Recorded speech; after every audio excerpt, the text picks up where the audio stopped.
So now we're on to flooring stage on this job. We are gonna start on this wall on the back of here and work our way out of the room. We measured off of the longest wall, however we framed the basement, and I know we're only off by about 1/8 of an inch for square, and that's this whole room, so I'm not worried about that. So we're gonna start on this back wall. First thing you need to do is sweep everything nice and clean. Nice and heavy.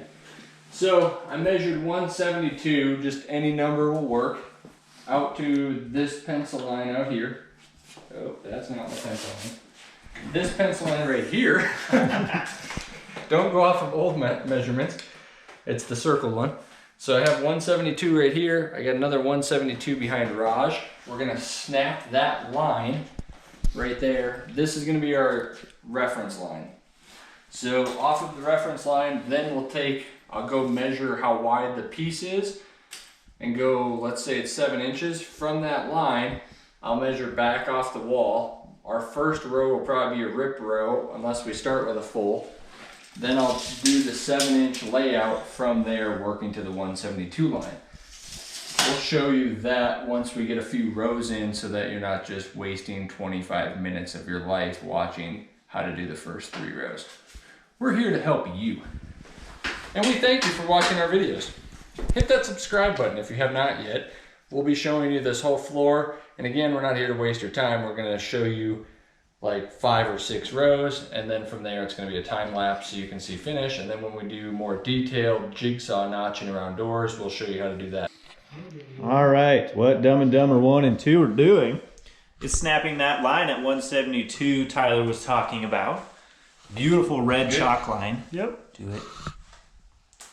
Oh, wow. Look at that. Sometimes you just gotta toe the line. Anyway. Well, at least I know you're not drunk. Yeah, that's true. That's good. That's a first.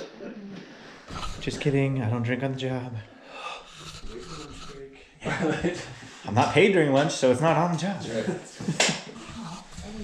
So Raj is running into the closet wall now, the doorway side, and each piece has this nice piece of tongue on it right there. Raj, what are we going to do with that? How do we install the piece? It's installed. Oh, shit. So the important thing to remember with flooring in general is to leave a gap between your flooring and the wall, because flooring has movement. When it takes in moisture, it expands, and when it dries, it contracts. So we leave a gap. It's different. We go generally 3/16, but if your flooring is super stable and you know it's not going to change, that is swelling or contracting, you can go a little less. Also depends on your trim width, too. That's right.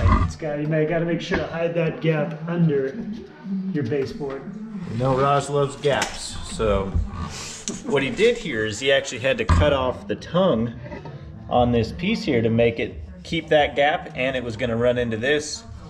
But we didn't want to take it all the way off because now our next piece can still connect to this one with that tongue and groove style, but we didn't need it over there anyway.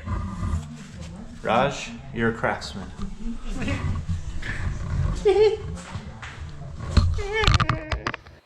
Since we are starting in 3 separate areas, the 2 side closets in the middle, it is crucial that they all line up because they're all going to interlock with each other. So that's why we had that line snapped also. We can measure from that line back to each of those 3 separate areas and make sure that we are the same distance. And so they will line up and snap together. There are many different layout patterns you could choose, like brick lay or third offset or random lay. And we are going with the random lay look with this flooring. And so that is the joints where the 2 pieces butt up to each other. That is randomly placed, right? So if it was brick lay, it would be 50% offset on each row. But yeah, so with random lay, the only real rule that we use is that we don't want any of the butt joints within 6 to 8 inches of each other. It's also a structural thing. You don't want your joints too close together.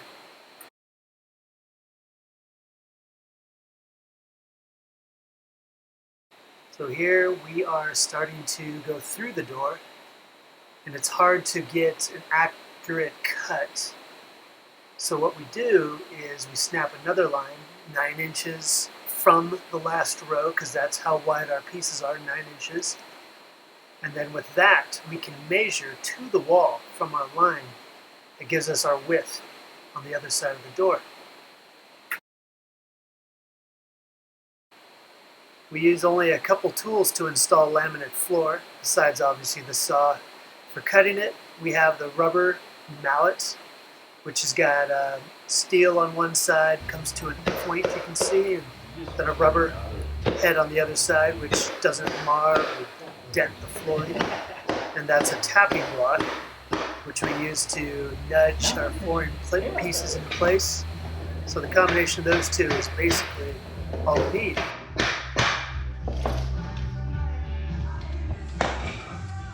$18.75.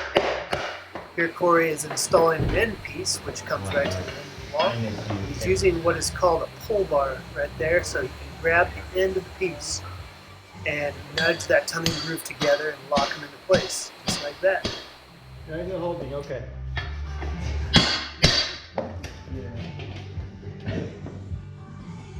I got 2 more starters. Don't you start with me.